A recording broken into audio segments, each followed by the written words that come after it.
President Donald Trump has officially felt the wrath of the world's most dedicated fan base, K-pop stans. At least that's what they're telling themselves. As you can imagine, Trump's camp, more specifically his campaign manager, is denying all claims that the stans had anything to do with the low turnout of attendees at his rally. Although it is puzzling how Trump, who at one point believed there would be a turnout exceeding 1 million people, would later learn that the 19,000 stadium capacity wasn't even reached. I'm gonna tell you guys all about it right now on InformOverload. What's happening, guys? Welcome back to IO. I'm your host for this one, Jared Bronstein, and today we're talking about the recent Trump rally that took place in Tulsa, Oklahoma. Make sure to stick around to the end of this one for some comment replies, and as always, I encourage you guys to drop your thoughts on this one down below. For now, let's get right into it. So with the election just months away, the presidential candidates are trying to make a push to convert voters of the opposition, as well as just showing appreciation for the support they already have. It's quite surprising that, given the whole pandemic, President Trump has decided to go ahead with his rallies. Regardless, when Trump first announced he'd be holding a rally in Oklahoma, many figured the numbers would surge, considering how it's a Republican state which heavily voted in favor of America's current president. In fact, President Trump himself believed the turnout would surpass 7 figures, and many thought the crowd would spill out into the streets surrounding the BOK Center where the rally took place. However, following Saturday night's rally, where it was confirmed that the stadium, which holds a capacity of 19,000, was not nearly sold out, people were trying to figure out where the miscommunication occurred. How does Trump expect over 1 million to show up and then he gets less than 20,000 to show? K-pop stans, that's how. At least that's the word on the street. It seems a trend which started with K-pop stans and made its way onto TikTok aimed to ensure Trump would see a low turnout at his rally. Now, it's important to mention the rally initially faced immense backlash after it was announced to take place on June 19th, also known as Juneteenth. Many felt this was deliberately done by Trump's camp. However, following the amount of backlash they received, it was officially moved to June 20th. Still, the damage was done, and those who were calling for the state to boycott the rally continued to push their efforts. It got to the point that a challenge, or a trend if you'd call it that, was started on TikTok.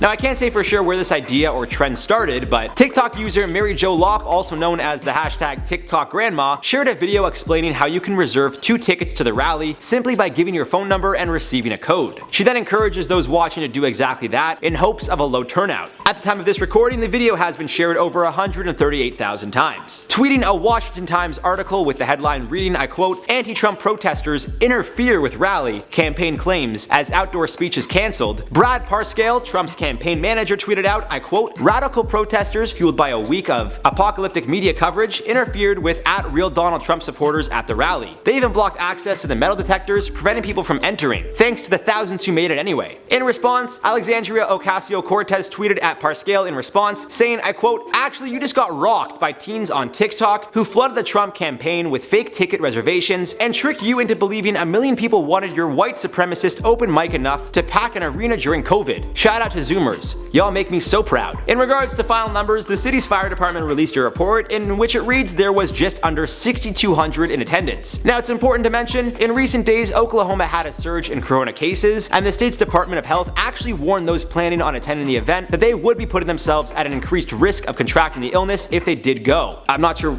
why that wouldn't be common sense, but that's besides the point. In a statement released by Parscale, he also claimed that although you could reserve tickets for the rally in advance using a cell phone number, it's all done on a first-come, first-served basis. I quote, "Every rally is general admission. Entry is on a first-come, first-served basis, and prior registration is not required." So then what happened? Well, it seems more than likely that K-pop stans and TikTok users in general inflated the projected numbers of the rally, but didn't actually affect the amount of people who actually showed up, considering how it was done on a first-come, first-served basis. This may be an indication of a lack of support Trump may now slowly need to come to grips with, or it could possibly be due to the fact that the state encouraged people to stay home due to fears of contracting COVID. Truth be told, guys, I think people in general and the media are going to believe whatever story best fits their narrative. The reality is the recent spikes in cases is likely what actually led to a relatively low turnout, especially considering how heavily Republican Oklahoma is. And you can make arguments for both sides, with those against Trump claiming it's sad that he had such a low turnout, and those arguing for Trump that this just helps those in his campaign weed out fake supporters. In a sense, everyone who put their information in to try and troll the Trump campaign just helped them figure out some analytics regarding where they shouldn't be putting in efforts to find Trump supporters. Regardless of if you're pro or anti-Trump, all I'm going to say, guys, is voting is really the only way things actually happen regarding the government. So when it's time to vote, just educate yourselves, make a decision based on what you genuinely believe in. Anyways, guys, that's it for this one. For now, let's reply to some comments from the video. Cardi B responds to body shamers over leaked photoshopped photo. Lily Oliveira said, "It doesn't matter who it is, nobody deserves to be body shamed."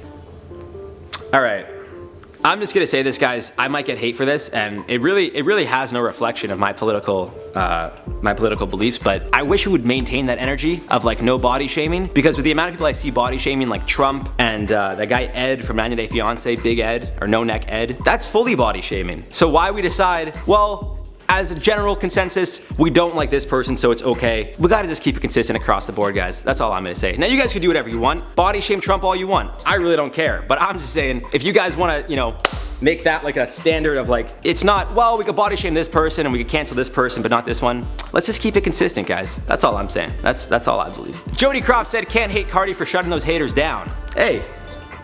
I mean, what do you expect? If you're gonna insult somebody, obviously, they're gonna be like, you shut the front door. MJS said, please, didn't everybody gain weight during quarantine? I'm not gonna speak for everybody. I will speak for myself and say yes. But hey, it's all good. We're aiming towards a healthier, happier, another word with an H that I can make this like a Triple H thing. I don't know what that word is. You guys gotta let me in the comments down below. I've been your host, Jared Bronson, saying bye.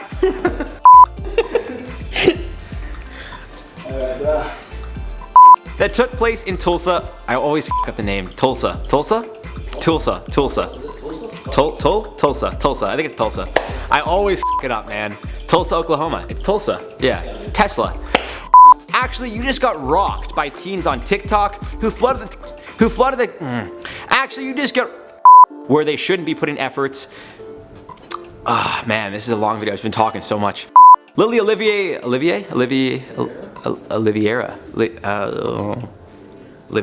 Lily, okay, sure.